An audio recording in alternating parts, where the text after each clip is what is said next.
ဝီရပူရာလို့ခေါ်တဲ့ရွာကလေးမှာကိုကျော်ဆိုတဲ့အဝိရှော်သမားတယောက်ရှိပါတယ်။သူဟာအင်မတန်ရိုးသားပြီးစူးစမ်းသူတယောက်ပါ။ကိုကျော်မှာကျမတွေအများကြီးရှိပြီးအဲ့ဒီကျမတွေကတနေ့ကိုဥအလုံးပေါင်း100လောက်ဥလေရှိပါတယ်။ကိုကျော်ကအဲ့ဒီဥတွေကိုချင်းတောင်းနဲ့တခြားထည့်ပြီးမြို့တက်ရောင်းတာပေါ့။နင်းရီကိုမြို့ကိုသွားပြီးဥတွေသွားရောင်းအောင်မယ်။မင်းလည်းအိမ်မှာကြံခဲ့တဲ့ကျမလေးတွေကိုတေချာအစာကျွေးဖို့မမေ့နဲ့ဘူးနော်။ ဟုတ်ကဲ့ပါကိုကျော်ရဲ့စိတ်ချပါကျမတေချာကျူးဆိုင်ပြီးအစာကျွေးထားလိုက်ပါမယ်ကိုကျော်ဟာသူ့ရဲ့စကူတာလေးနဲ့မြို့ကအိမ်တွေကိုလိုက်ပြီးကြက်ဥပို့ပါတယ်ကိုကျော်နဲ့မနှင်းဟာသူတို့ရဲ့ကြက်ကလေးတွေကိုတိတ်ချစ်ကြတာပေါ့ဘာဖြစ်လို့လဲဆိုတော့အဲ့ဒီကြက်တွေကသူတို့ရဲ့စားဝတ်နေရေးအတွက်အဓိကအသက်မေးဝမ်းကြောင်းဖြစ်နေလို့ပါပဲတခါတလေဥတွေပုံနေရင်လေသူတို့ကရွာထဲကလူတွေကိုအလကားဝင်ငှပေးတတ်ပါတယ်တနေ့မှာတော့ကိုကျော်ဟာရေခဲတက်တာတစ်လုံးဝဲလာပါတယ်အဲ့ဒီအချိန်ကရွာထဲမှာဘသူအိမ်မှာမှရေခဲတက်တာမရှိသေးပါဘူးကိုကျော်လည်းဝမ်းသာအားရနဲ့မုံနေဝဲပြီးအိမ်ကြီးချင်းဦးလူအေးစီကိုသွားပါတယ်အန်ကယ်လူအေးမုံလာစားပါအောင်ဗျဟေးဘာမုံလဲကိုကျော်ရဲ့ဘာပွဲထူးရှိလို့လဲဒီနေ့ကျွန်တော်ရေခဲတက်တာတစ်လုံးဝဲလာလို့ပါဗျာအဲ့ဒါအမှတ်တရမုံလာကြွေးတာပါဘာရေခဲတက်တာဟုတ်လားအေးတိတ်ဝမ်းသာစရာကောင်းတာပဲကိုကျော်ရဦးလူအေးကတော့နှုတ်ကစားဝမ်းသာရလို့ပြောတာစိတ်ထဲမှာတော့ကိုကျော်ကိုကြည့်ပြီးတိတ်မနာလို့ဖြစ်နေပါတယ်ကိုကျော်ပြန်သွားတဲ့အခါဦးလူအေးကသူ့ဇနီးတော်မေကိုဒေါသကြီးပြောလိုက်ပါတယ်ကြည်စံတော်မေသူတို့ကြက်တွေကအစီကန်နေလို့ပဲဥတွေနေတိုင်းဥဝေးနေလို့သူတို့အရန်ချမ်းသာလာကြတာငါတို့နောမောက်ကြည့်ပါအောင်ကွာဒီနေ့မှနှုတ်ငါးပလင်းပဲပေးနိုင်တယ်ဟုတ်ပါတော့သူတို့အိမ်မှာပစ္စည်းအသစ်တစ်ခုခုဝယ်တိုင်းကျမတို့ကိုလာကျွေးနေတာတမင်လာကြွားနေတာပဲဟလားရှင်ကိုမနာလို့ဖြစ်အောင်လုပ်နေတာငါတော့တီးမခံနိုင်တော့ဘူးကွာ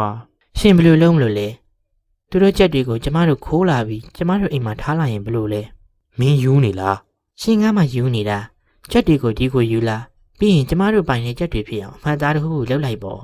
ရွာသားတွေကိုလည်းဈေးကနေကြက်အစ်စ်တွေဝယ်လာလို့ပြောလိုက်ရင်ရနေတာပဲကိုမင်းပြောရလေဟုတ်သားပဲညရောက်လို့ကိုကျော်နဲ့မနှင်းတို့အိပ်ပျော်သွားတဲ့အချိန်မှာဥလူအေးဟာကိုကျော်တို့အိမ်ကိုတိတ်တိတ်ဆိတ်ခိုးဝင်သွားပြီးကြက်တွေကိုအကုန်ခိုးယူသွားပါတယ်အဲ့ဒီနောက်မှာသူ့ရဲ့ကြက်တွေဖြစ်ကြောင်းအမှတ်သားတွေလုပ်လိုက်တာပေါ့နောက်တစ်နေ့မနက်မှာတော့ဟဲကိုကျော်ရေးလာပါဦးကျမတို့ကြက်တွေမရှိတော့ဘူးဘယ်ပြောက်ကုန်တာလည်းမသိဘူးနော်တနာစရာကိုကျော်နဲ့မနှင်းဟာသူတို့အိမ်ကြီးချင်းကိုလုံးဝမသိငါမဖြစ်ကြပါဘူးတရွာလုံးအနှံ့လိုက်ရှာပေမဲ့မတွေ့တော့တုံးနာကတစ်ပင်အောင်မှာထိုင်ပြီးငိုနေကြတာပေါ့အဲ့ဒီနေ့သူတို့ထမင်းအောင်မစားနိုင်ကြပါဘူးဘယ်သူမှငါတို့ရဲ့အသက်သခင်ကြက်မလွေးတွေကိုခိုးယူသွားတာပါလေအဲ့ဒီအချိန်မှာပဲကိုကျော်ကတောထဲမှာလှည့်လည်သွားနေတဲ့ကြက်အုပ်တုပ်ကိုတွေ့လိုက်ရပါတယ်ဟဲကိုကျော်ဟိုမကြီ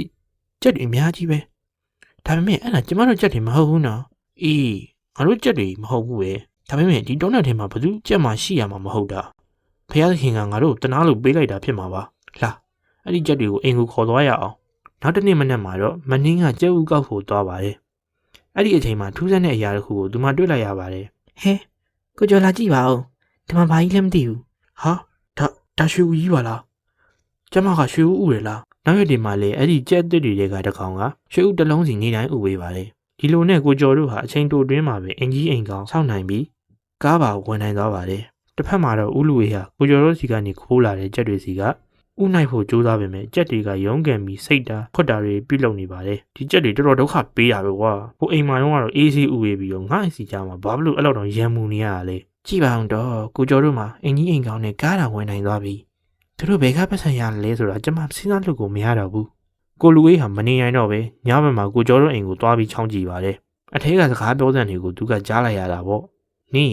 ငါတို့ဒီနေ့ဒီလိုအခြေအနေရောက်တာဒီကျမလူတွေကြောင့်နော်သူတို့ကသာနေတိုင်းရွှေဦးတစ်လုံးစီမဥဝေးဘူးဆိုရင်ငါတို့ဘယ်တော့မှချမ်းသာတော့မှာမဟုတ်ဘူး။အော်ဒီလိုလား။အဲ့ဒီကျမတွေရဲ့ဘိုက်ထဲမှာရွှေဦးတွေအများကြီးရှိနေမှာပဲ။ဦးလူအေးကညာတွင်းချင်းပဲကိုကျော်တို့အိမ်ကိုခိုးဝင်ပြီးကြက်အစ်စ်တွေကိုခိုးယူသွားပါတယ်။အိမ်ရောက်တာနဲ့ကြက်တွေရဲ့ဘိုက်ကိုဓာတ်နဲ့ခွဲပစ်လိုက်ပါတယ်။ဒါပေမဲ့ကြက်ဘိုက်ထဲမှာရွှေတပြားမှမရှိတဲ့အပြင်ကျမလူတွေလည်းအကုန်သိဆုံးသွားပါတော့တယ်။ရှင်တာဘာတွေလုပ်လိုက်တာလဲ။အခုတော့ကြက်တွေလည်းသေးကုန်ပြီ။လာဒါတွေကိုမြန်သွားလွတ်ပြစ်မဟုတ်ရင်ကျမတို့ဖမ်းခံလိုက်ရနိုင်မယ်။ဦးလူအေးကကြက်အစ်စ်တွေကိုထုတ်ပြီ